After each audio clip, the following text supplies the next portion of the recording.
Hi hello నేను మీ లక్ష్మిని. ఈరోజు నేను మినపగుళ్ళతో గారెలు తయారు చేస్తున్నాను చూడండి. పైన క్రిస్పీగా లోపల స్మూత్గా చాలా బాగా వచ్చినాయండి. చూస్తుంటేనే తినాలనిపిస్తుంది. వీటికి 2 గంటల ముందు మినపగుళ్ళు నానబెట్టుకొని బాగా వాష్ చేసుకొని పక్కన పెట్టాలి. అల్లం ముక్కలు కొద్దిగా, తగినంత సాల్టు, 2-3 పచ్చిమిర్చి వేసుకొని గ్రైండర్ పట్టుకోవాలి. ఇది బరకగా వేసుకోవాలి. ఈలోపు డీప్ ఫ్రై కాయలు పెట్టుకొని ఈ కంటెస్ట్లో ఉండాలండి. ఉల్లిపాయ ముక్కలు, పచ్చిమిర్చి ముక్కలు సన్నగా కోసినవి, కొత్తిమీర సన్నగా కోసింది, సన్నగా కోసిన కరివేపాకు, జీలకర్ర బాగా కలపాలి.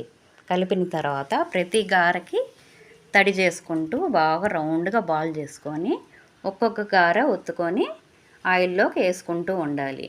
ప్రతి ఒక్క గారె తగలకుండా ఎడంగా వేసుకోవాలండి. పైకి ఎత్తుకొని కవర్ కానీ క్లాత్ కానీ ఏదో ఒకటి తీసుకొని గారెలు తయారు చేసుకోవాలి. ఒక సైడు ఉడికిన తర్వాత రెండో సైడ్ టర్న్ చేసుకొని గారెలు బాగా కాలిన తర్వాత ఇలా తీసుకోవాలండి. తీసిన తర్వాత మళ్ళీ ఇంకొక వాయి అలాగే సేమ్ ఒక్కొక్క గారె వేసుకుంటూ టర్న్ చేసుకుంటూ బాగా అంటుకోకుండా ఒకదానికొకటి తీసేసుకోవాలి. ఈవినింగ్ స్నాక్స్ లాగా తిని టీ తాగొచ్చు. ఉదయాన్నే టిఫిన్ లాగా తింటారండి కొంతమంది. ఇవన్నీ అయిపోయినాయి చూడండి, బాగా వచ్చేసినాయి.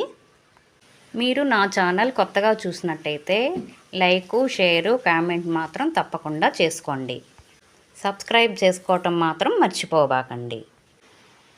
ఇందులోకి నేను ఉల్లిపాయ టమోటో చట్నీ, కొబ్బరి కారం వేసుకున్నానండి నంచుకోవటానికి. ఉల్లిపాయ టమోటో చట్నీ మీరు తయారు చేసుకోవాలంటే నా వీడియోలో ఉంది, చూసుకోండి. అంతకుముందు చేసిన వీడియోలో చూడండి ఎలా వచ్చినాయో.